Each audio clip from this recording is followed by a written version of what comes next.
안녕하십니까. 오늘 8번째 8강 함수의 기본에 대해서 살펴보는 시간을 갖도록 하겠습니다.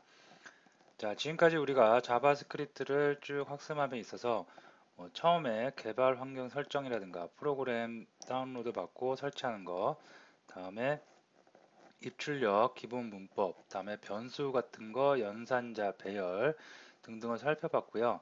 지난 시간에 우리가 2시간에 걸쳐서 제어문도 살펴봤습니다. 지금까지 여러분들이 배운 거는 어떻게 보면 자바스크립트 또는 프로그램을 학습함에 있어서 가장 기본적인 내용들을 학습을 했다고 볼 수가 있겠고요. 자, 오늘 시간에서부터 함수에 대해서 하고 함수를 여러분들이 하고 나면 학습을 하고 나면 객체란 것도 학습을 하게 됩니다. 자, 오늘 이렇게 함수를 시작을 하는데 함수부터 여러분들이 진정한 이제 프로그램을 가지고 프로그램을 학습한다고 할 수가 있어요. 프로그램을 우리가 보통 딱 생각을 하면 뭔가 기능을 갖다가 기능을 구현하고 그 기능을 어떤 명령을 내려서 어떤 동작을 하게 하고 그런 거로 생각을 할 수가 있는데요. 바로 그런 동작이 시작되는 거, 그걸 우리가 함수라고 합니다. 그래서 오늘서부터 약간 여러분들이 이제 흥미로운 뭔가 명령을 내리고 그 명령에 따라서 뭔가 움직이고 다이나믹한 그 동작이 일어날 수 있기 때문에 어느 정도 흥미가 더 좋을 수가 있겠습니다. 자, 그러면 이제 본격적으로 함수에 대해서 알아볼 텐데요. 오늘은 첫째 시간으로 함수란 무엇인지에 대해서 먼저 정의를 살펴보고요. 다음에 함수 생성하는 방법, 우리가 변수를 생성하는 방법, 객체, 배열 객체를 생성하는 방법 등을 알아봤었죠. 똑같이 함수를 생성하는 방법에 대해서 살펴보도록 합니다. 다음에 매개 변수란 게 나오고요. 그 다음에 리턴 값, 반환값이란 것도 나옵니다. 다음에 아규먼트라는 이런 그 객체도 나오고요. 명시적 함수와 익명 함수의 실행 순서, 함수가 여러 가지 있을 때 그 함수가 실행되는 순서도 살펴보도록 하겠습니다. 자, 오늘 함수는 두 강의에 걸쳐서 강의가 진행되는데요. 8강 함수의 기본에 대해서 살펴보고요. 다음에 9강에서 약간 심도 있는 심화 과정으로 살펴볼 텐데 중요한 거는 심화가 중요한 게 아니라 오늘 하는 함수의 기본이 더 중요합니다. 실제로 더 실무에서 더 많이 쓰이고 여러분들이 이 기초가 튼튼해야지 실제로 실무에서 함수를 가지고 여러 가지 작업을 무리 없이 소화해낼 수가 있겠습니다. 자, 그러면 첫 번째 함수란 무엇인지에 대해서 정의를 한번 살펴보고 가도록 하겠습니다. 자, 함수란 특정한 기능을 또는 기능들을 모아놓고 필요에 따라서 누가 필요해요? 사용자가 그죠? 또는 어떤 외부에 있는 서버라든가 외부에 있는 어떤 요소가 필요에 따라서 그 함수를 기능들을 놓은 곳에 명령을 내려요. 그러면 그 명령을 받아들여서 어떤 일들을 하고 답을 해주는 기계라고 여러분이 생각을 하시면 되겠습니다. 자, 그러면 프로세스를 한번 보면 우리가 예를 들어서 어떤 복잡한 동작을 대신 해줘. 예를 들어서 어떤 동작이 있는데 복잡한 동작이 뭐가 있을까요? 뭐 예를 들어서 1서부터 100까지를 더해줘. 누적해서 1 더하기 2 더하기 3 더하기 4 더하기 5 더하기 굉장히 어려운 작업이라기보다 굉장히 암산으로 하기에는 좀 무리가 있고 실제로 여러분들이 계산기 등을 이용한다 하더라도 어느 정도 시간이 소요되는 공수가 들어가는 작업이겠죠. 자, 그런 복잡한 동작을 갖다가 대신 해달라고 명령을 내리는 겁니다. 명령을 내려요. 이걸 우리가 함수에서는 호출한다고 그러는데 일단 명령을 내린다고 할게요. 명령을 내리면 이 함수란 녀석 안에는 기능이 한 개 내지는 두 개 또 내지는 세 개, n개의 기능을 가지고 있을 수가 있습니다. 그래서 지금처럼 1서부터 100까지 더한다. 그러면 1 더하기 2 더하기 3 더하기 해서 더해야 되겠죠. 그러면 뭐 반복문, 포문이나 while문 등을 이용할 수 있을 것 같습니다. 그런 기능들을 이 안에 넣어서 함수를 만들어줘요. 그리고 함수에다가 명령을 내리면 이 함수는 자기가 갖고 있는 기능들을 총동원해서 그 명령을 내린 거에 맞게 동작을 하게 됩니다. 자, 동작이 다 끝나고 나면 다시 피드백을 줍니다. 답을 줘요. 답을 줘서 예를 들어서 1서부터 100까지 더한 숫자를 준다던가 아니면 작업이 다 종료됐다고 종료되는 알람을 준다든가 어떠한 원하는 답을 내릴 수가 있겠습니다. 자, 그러고 나서 사용자는 여기서 끝나고 답을 가지고 끝나고 나서 나중에 추후에 또 작업이 또 필요해요. 예를 들어서 100까지 더하는 숫자가 또 필요한다든가 아니면 이번엔 100이 아니라 1000까지에 더하는 숫자가 필요한다든가 그런 작업이 필요할 때 이 함수를 또 재활용하는 겁니다. 한 번 쓰고 버리는 게 아니라 영원히 언제든지 호출해서 반복적으로 쓸 수 있습니다. 이게 바로 함수인 거죠. 그래서 간단하게 생각하면 어떤 기능들을 쫙 모아놔요. 필요에 따라서 필요한 기능들을 모아놓고 그거를 재활용해서 계속해서 호출해서 사용할 수 있다라고 생각을 하시면 되겠습니다. 자, 함수는 크게 두 가지로 우리가 나누어 볼 수 있어요. 자바스크립트의 어떻게 보면 특징인데요. 함수를 이렇게 함수를 생성하는 모양에 따라서 두 가지로 나눠 볼 수가 있겠습니다. 한 가지는 우리가 명시적 함수 또는 선언적 함수라고 합니다. 뭘 명시하고 뭘 선언하냐면 함수 이름을 이렇게 명시를 해줘요. 함수를 만들 때 예를 들어서 어떤 함수가 있는데 너는 이름이 A야, 너는 B야, 너는 C야. 때로는 너는 홍길동이야, 너는 뭐 이문세야, 너는 그 박찬호야 이렇게 함수의 이름을 달아주는 겁니다. 그래서 이름을 달아준다고 해서 명시적 또는 선언한다고 해서 이름을 선언한다고 해서 선언적 함수라고 합니다. 자, 그리고 형태는 어떻게 되어 있냐면 펑션이란 거, 함수라는 거를 이렇게 키워드를 먼저 써주고요. 우리가 변수를 만들 때는 바 키워드를 썼었죠. 그것처럼 함수를 만들 때는 펑션이라는 키워드를 써줍니다. 다음에 명시적 함수이기 때문에 함수의 이름을 써주고요. 다음에 가로를 치고 다음에 이 함수가 할 수 있는 기능들을 실행문으로 쭉 나열을 해주면 되겠습니다. 그래서 명시적 함수는 함수의 이름이 있고요.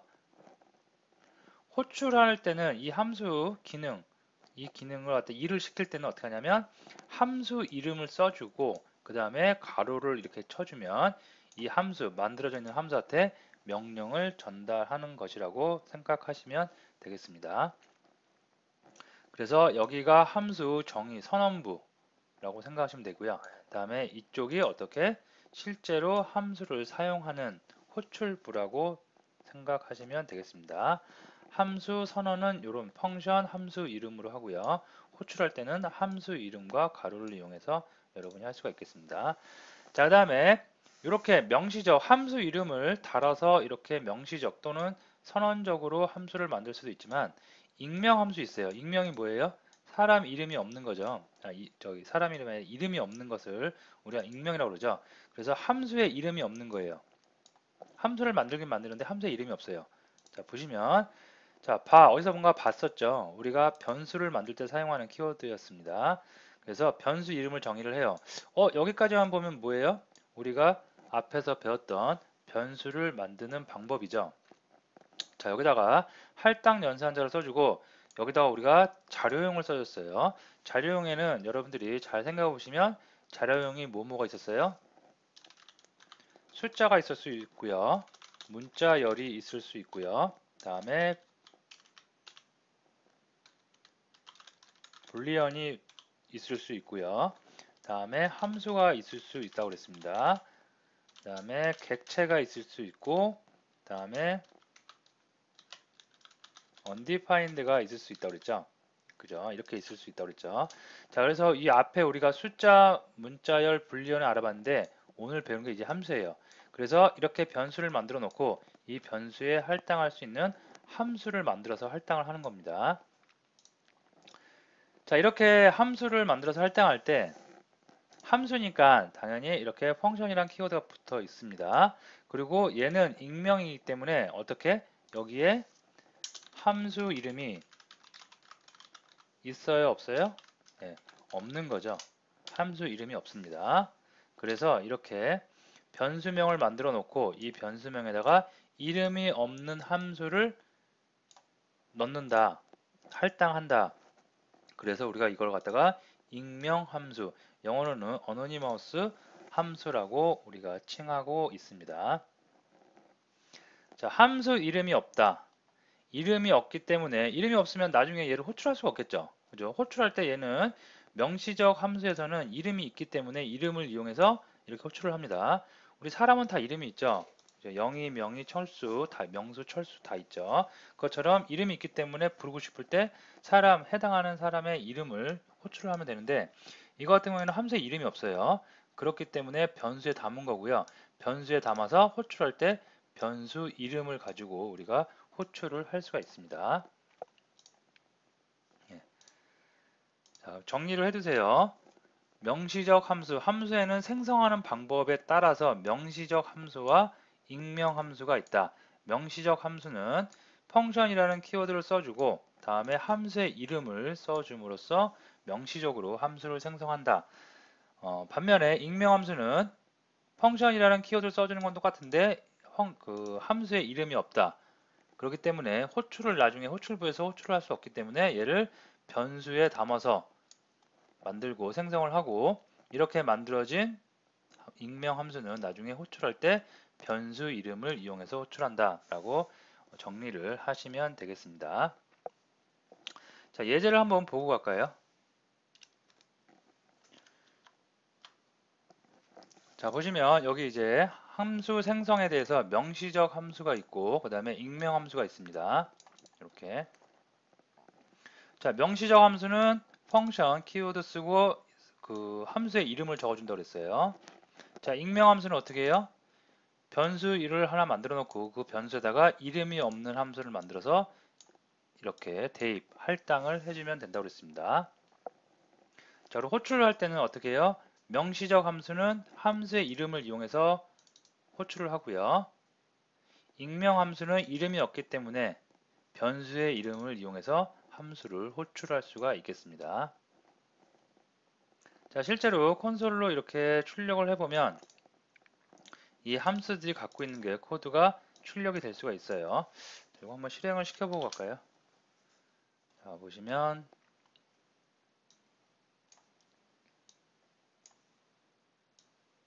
예, 이렇게 되죠. 자, 명시적 함수의 기능을 실행합니다. 익명 함수의 기능을 실행합니다. 얘네들은 어떻게 이렇게 출력이 된 거냐면 호출부에서 호출을 했기 때문에 함수가 실행이 된 거예요. 자, 여기까지 됐고 그 다음에 여기 펀 네임이 뭐예요? 명시적 함수의 이름이죠. 이거를 여기다 써주면 가로를 안 쳤기 때문에 실행이 아니고요. 여기서 말하는 가로는 함수를 실행시키라는 명령이에요. 자, 반면에 얘는 가로가 없죠. 가로가 없고 함수의 이름만 있습니다. 그러면 출력을 뭘 해주냐면 이렇게 함수 자체의 코드를 이렇게 출력을 해줄 수가 있겠습니다. 자, 반면에 다음 줄을 보면 함수를 호출하고 있어요. 명시적 함수를 호출하고 있는데 명시적 함수를 호출하고 나서 이렇게 실행을 시키고 있습니다. 자, 그리고 콘솔을 찍으면 어떠한 결과가 나타나는지 봅니다. 자, 이 함수를 일단 실행을 시켰죠. 호출해서. 그러니까 이쪽으로 와서 이 함수가 실행이 될 것입니다. 그러면서 얘를 실행을 되니까 이쪽 명령에 실행이 돼서 콘솔 창에 명시적 함수의 기능을 실행합니다라는 문구가 찍힐 거예요. 그게 여기입니다. 자, 찍히고 나서 이 찍히고 난 것을 갖다가 어떻게 해요? 뭐 리턴도 없고 아무것도 없어요. 이게 끝입니다. 여기서 끝났는데 그걸 갖다가 여기다가 콘솔로 또 출력을 하라고 그러죠. 그러면 뭔가 뭐 답이 없는데 아무런 답도 없고 값도 없는데 그것을 다시 출력하라고 하니까 뭐라고 나오냐면 undefined라고 나올 수가 있는 겁니다. 자, 밑에도 볼게요. 자, fun anonymous 익명 함수입니다. 익명 함수를 그 콘솔 창에 프린트 출력을 해보면 이 함수 자체가 다 출력이 되겠죠. 그래서 여기 보면 이렇게 출력이 됐고요. 자, 밑에 보면 이것도 실행을 호출을 했어요. 호출하니까 함수 안에 있는 console.log에서 익명 함수의 기능을 실행합니다. 익명 함수의 기능을 실행합니다. 출력이 됐고요. 자, 밑에는 실행한 걸 갖다가 출력을 하라는 거죠. 자, 여기서 실행은 됐는데 이 함수가 뱉어내는 피드백은 전혀 없어요. 이게 끝이에요. 그렇기 때문에 값이 없기 때문에 undefined로 알 수 없다라고 출력이 되고 있습니다. 자, 그래서 명시적 함수와 익명 함수 여러분이 잘 구분해서 굉장히 실무에서도 때로는 명시적 함수를 써야 될 때가 있고 때로는 익명 함수를 써야 될 때가 있습니다. 그래서 구분을 잘하고 잘 사용을 하실 수가 있어야 될 것 같습니다. 자, 매개 변수와 리턴 값, 반환 값에 대해서 살펴보도록 하겠습니다. 자, 우리가 앞에서 요 그림입니다. 함수를 정의를 알아볼 때 복잡한 동작을 대신해줘 라고 이렇게 명령을 내리면 함수라는 녀석이 기능들을 쫙 실행을 하고 나서 답을 또 준다고 그랬습니다. 답을 줄 수도 있고 안 줄 수도 있어요. 기능을 실행하고 그냥 끝날 수도 있고 이 기능을 실행 다 하고 나서 결과값을 호출한 곳에 답을 해줄 수도 있습니다. 자, 그거를 지금 알아보는 건데요. 자, 우리가 여기서 여기까지 우리가 함수 호출부라고 그래요. 말 그대로 내가 사용할 함수를 호출하는 거예요. 명령을 내린다고 보시면 되겠습니다.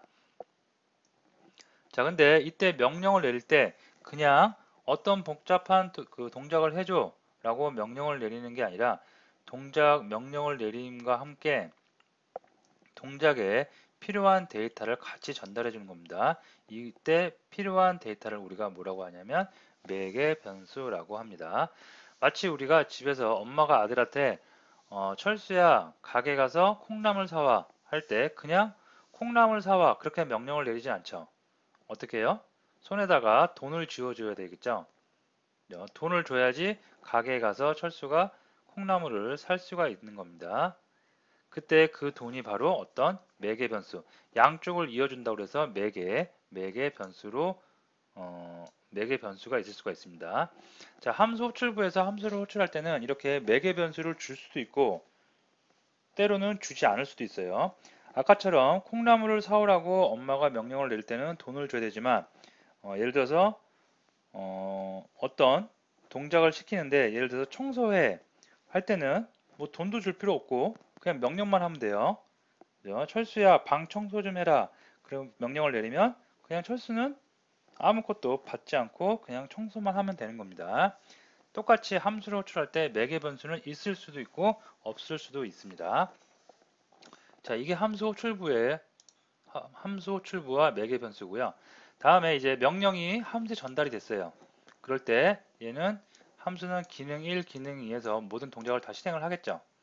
실행을 하고 나서 호출한 곳으로 다시 값을 주는데 이때 다시 호출부로 값을 주는 것 갖다가 우리가 반환값 또는 리턴 값이라고 합니다.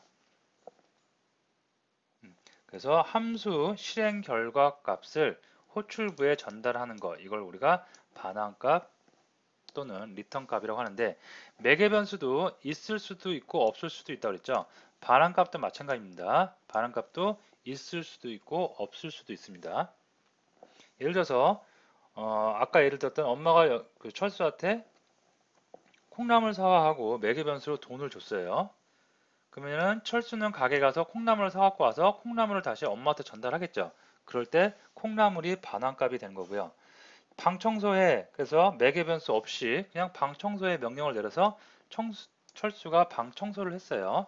그러면 철수는 방 청소하고 끝나는 거죠. 청소하고 나서 엄마한테 뭘 줄 게 없죠. 그럴 때는 반환값이 없는 경우입니다. 그래서 함수 호출부와 실행부에 매개 변수가 있을 수도 있고 반환값이 있을 수도 있고 없을 수도 있다 라고 정리를 해 주시면 되겠습니다. 자, 실제로 프로그램에서는 그러면 매개 변수와 그 반환값이 어떻게 되는지 한번 살펴보도록 하겠습니다. 자, 보시면 이거는 무슨 함수예요?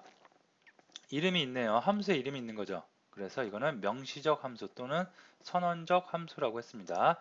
자, 이렇게 명시적 함수 또는 선언적 함수를 함수를 생성을 하고요. 이럴 때 얘는 매개 변수로 x, y, z를 받는데요. x, y, z의 데이터를 받는다고 이렇게 함수가 만들어질 때 만들어 놓은 겁니다. 자, 그리고 콘솔을 이용해서 x, 실제로 매개 변수로 들어온 데이터를 한번 출력을 해보고요. 다음에 바 리졸트 변수죠. 바 리졸트 변수를 하나 만들어서 그 변수를 x하고 y를 곱하고 거기에 z를 더하는 연산을 하게 합니다. 다음에 return이라는 게 있어요. 이게 뭐냐면 반환값, return 값입니다. 그래서 나는 return 얘를 반환하겠다. 정리하면 얘는 매개 변수 x, y, z를 받은 거고요. 다음에 얘는 뭐예요? 반환값으로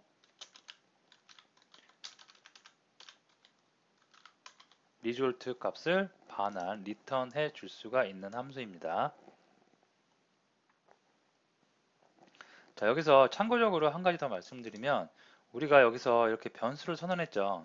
그죠? 이걸 우리가 뭐라고 그러냐면 지역 변수라고 그래요. 변수의 두 종류가 있는데요. 지역 변수와 전역 변수라는 게 있습니다. 자, 반면에 요 밑에 보시면 바 리졸트 0 이렇게 나오죠. 얘는 뭐냐면 전역 변수라고 그래요. 요거. 자, 이게 무슨 얘기냐면 이렇게 함수 안에 들어있지 않은 바깥쪽에 있는 변수는 전역 변수여가지고 얘는 어디서든지 다 쓸 수가 있어요. 이 바 리조트를 쓰고 싶은 곳이 있으면 이 함수 안에서도 쓸 수가 있고요. 바깥쪽, 함수 바깥쪽에서도 쓸 수가 있습니다. 그래서 전역적으로 다 쓰인다고 해서 전역 변수고요. 자, 반면에 함수 안에서 이렇게 선언된, 만들어진 변수는 지역 변수, 이 함수 안에서만 우리가 쓸 수가 있습니다. 그래서 지역 변수와 전역 변수, 함수 바깥쪽에서 리졸트를 사용하기 위해서 뭔가 작업을 한다. 그러면 에러가 발생하겠죠. 찾지를 못하는 거예요. 지역 변수는 함수 안에서만 쓰이는 변수다 라고 정리를 하시면 되겠습니다. 자, 다시 함수 얘기로 돌아와서 이렇게 이제 함수를 만들어 놨어요. 함수를 만들어 놓고 바 리졸트라는 변수를 하나 만들어 놓고 바 리졸트는 펑션을 호출하고 있네요. fun name 호출하고 있습니다. 호출하고 매개 변수로 2, 3, 4를 주고 있어요. 자, 그러면서 리턴 값이 있겠죠. 리졸트가 여기 바 리졸트로 할당 연산자를 이용해서 리턴 값이 할당되고 있습니다. 그러면 여기에 그리고 나서 콘솔 창에 출력을 해보면 리졸트 값은 2, 3, 4가 들어가서 x, y, z가 2, 3은 6, 6 플러스 4가 되니까 어떻게 돼? 10이 리턴 될 수가 있겠습니다. 아시겠죠? 자, 2, 3, 4, 5로 이렇게 한번 해보면 어떻게 될까요? 자, 분명히 얘는 함수가 3개, 매개 변수를 3개 받는다고 되어 있어요. 근데 이상하게 호출할 때 2, 3, 4, 5, 4개를 던졌네요. 이러면 어떻게 될까요? 자, 결과 화면을 한번 볼까요?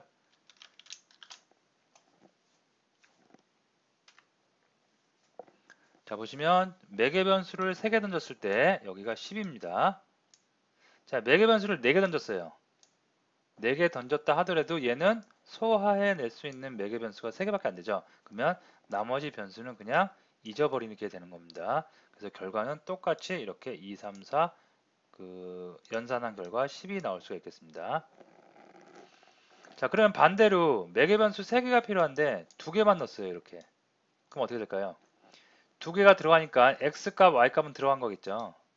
근데 z가 없죠. 근데 z를 가지고 들어오지도 않은 값을 가지고 뭔가 연산을 하려고 하죠.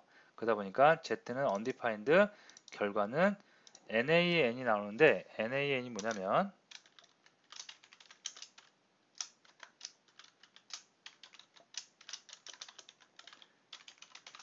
not a number의 약자예요.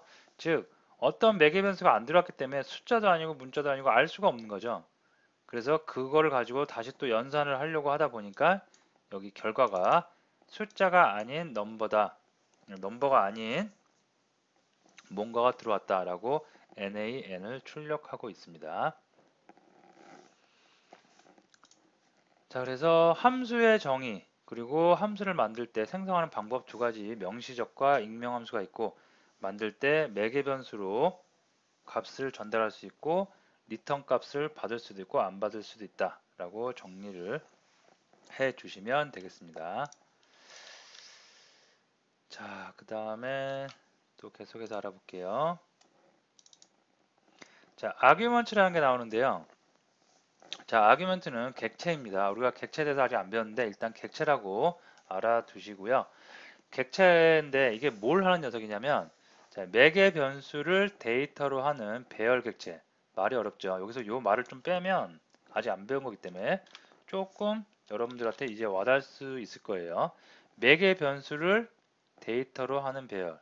더 줄여보면 매개 변수를 이용한 배열. 예, 이러면 좀 더 쉽게 다가올 수가 있을 겁니다.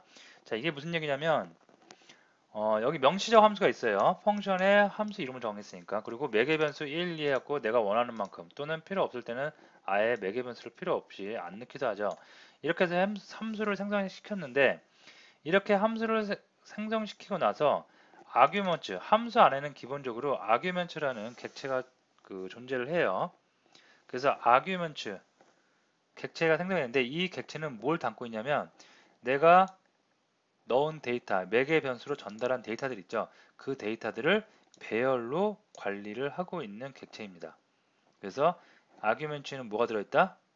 내가 호출부에서 던진 데이터들을 가지고 만든 배열이 들어있다라고 생각을 하시면 되겠죠. 그래서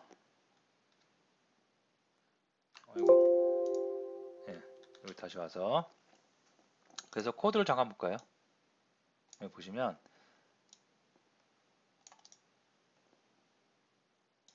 네, 코드 잠깐 볼게요. 자, 여기다 배열을 하나 선언이 되어 있고요. 변수만 선언했죠. 아직 얘한테 뭐 할당 초기화를 안 했죠. 자, 다음에 함수를 하나 만들었습니다. 명시적 함수를 만들고요. 아규멘트라는 거는 그 모든 함수에 기본적으로 내장되어 있는 객체, 배열 객체이기 때문에 따로 우리가 뭐 배열 객체를 생성한다든가 이럴 필요가 없습니다. 자동으로 알아서 자바스크립트에 해줘요. 그리고 이 아규멘트에 내가 넣은 배열 데이터들이 다 들어오게 됩니다. 어쨌든 이 함수는 매개 변수를 들어온 거를 그냥 리턴, 반환해주는 그런 함수인가 봐요. 자, 내가 만든 변수에다가 for name 1, 2, 3, 4, 5, 6, 7을 넣었어요. 하나, 둘, 셋, 넷, 다여 7개의 데이터를 넣습니다. 그리고 콘솔로 찍어보는 거예요. 그리고 개수도 찍어보고.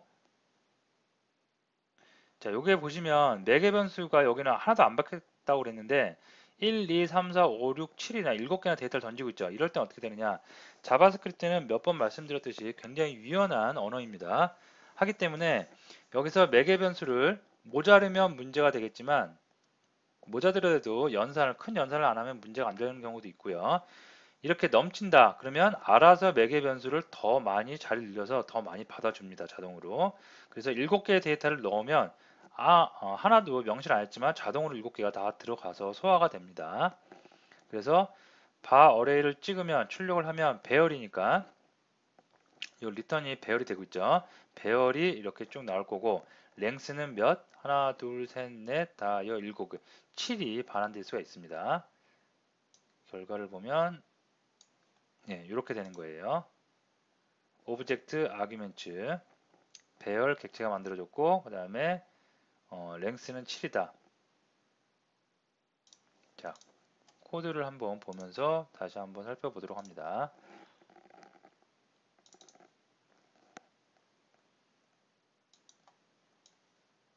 네, 여기 있어요. 자, 함수에다가 매개 변수를 던졌습니다.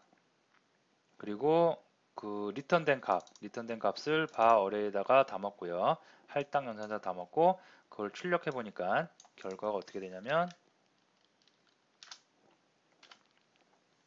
이렇게 아규멘트 오브젝트 객체 배열 객체라고 명시가 되고 사이즈는 7이라고 나옵니다. 자, 다음에 우리 기억나실지 모르겠는데요. 배열할 때 그러면 얘가 배열이라고 했으니까 for인을 이용해서 배열 안에 있는 걸 한번 찍어볼 수도 있겠죠. 그래서 for인문을 이용해서 또 배열을 찍어보니까 어떻게 돼요? 내가 매개 변수로 넣은 값 1, 2, 3, 4, 5, 6, 7이 다 그대로 출력되는 거 확인이 됩니다. 자, 밑에 있는 건 볼까요? 밑에 있는 거는 바 어레이에다가 이번에는 폰 네임에다가 A, B, C, D예요. 넣었어요. 아까는 숫자를 넣었는데 이번에는 문자를 넣었죠.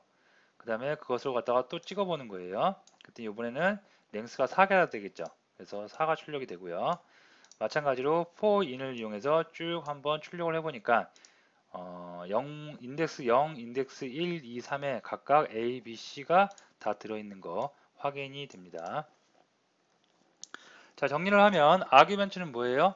어떤 함수가 갖고 있는 매개 변수로 들어오는 데이터를 이용한 배열 객체라고 생각하시면 되고요. 여러분들이 그런 배열 객체를 이용해서 나중에 많은 작업들을 용이하게 하실 수가 있겠습니다.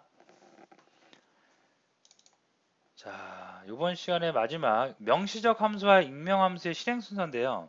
자, 이게 뭐냐면 우리가 함수는 생성할 때, 만들 때 명시적 함수가 있을 수가 있고 익명 함수, 그 이름이 없는 함수를 만들 수가 있다고 그랬습니다. 자, 그럴 때 실행 순서에 관한 얘기인데요. 명시적 함수와 익명 함수 중에 누가 더 먼저 실행이 될까? 답은 명시적 함수가 먼저 우선권을 갖습니다.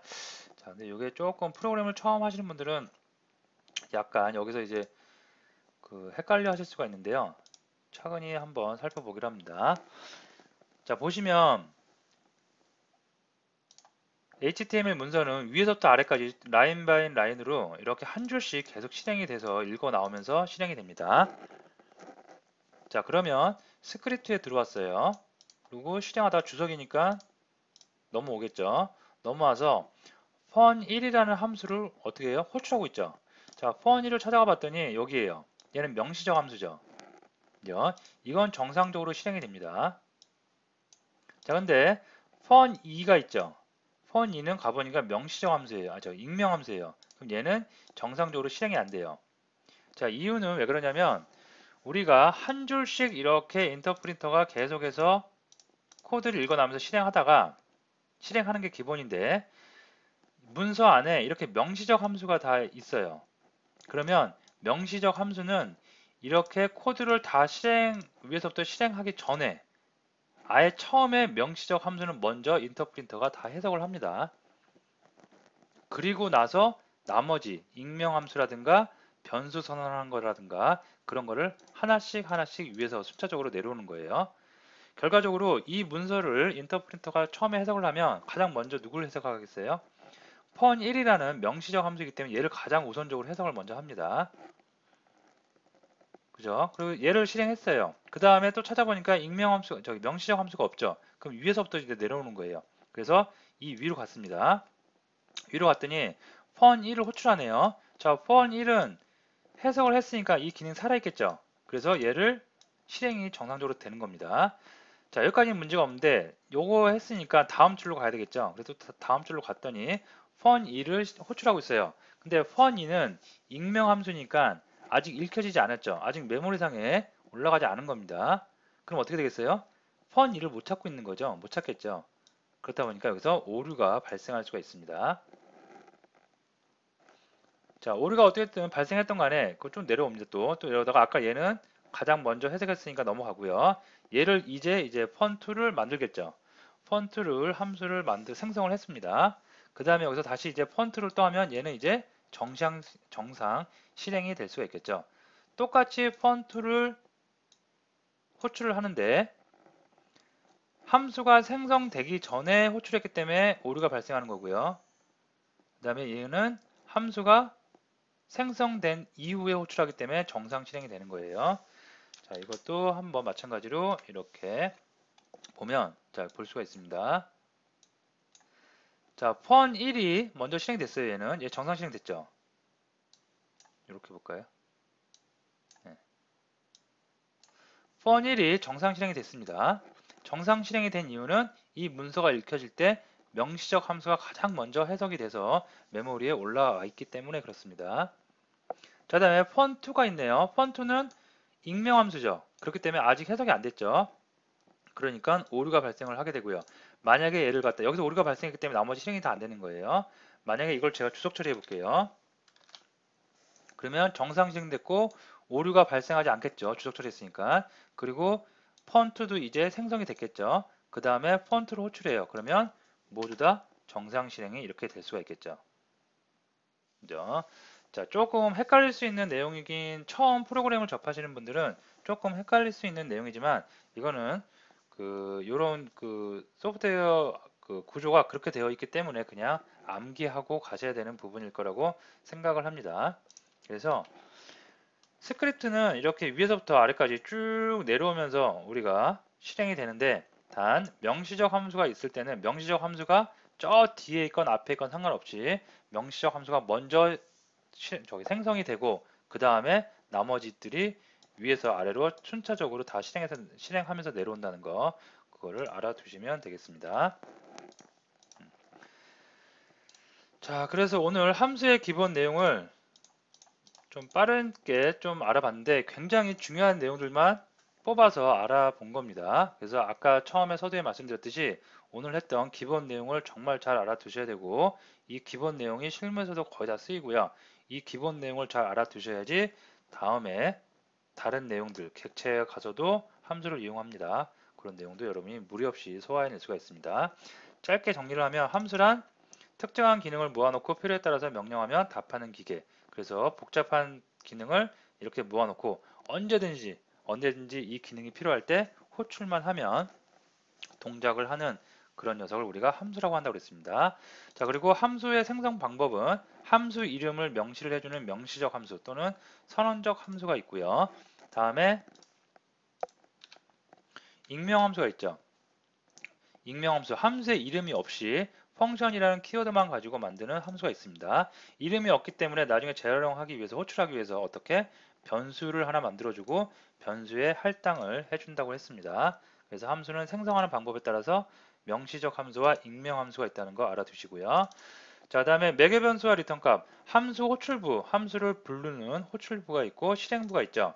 이럴 때 함수 호출부에서는 함수를 호출할 때 데이터를 전달할 수가 있다고 했어요. 그리고 그 데이터를 뭐라고 한다? 매개 변수라고 한다.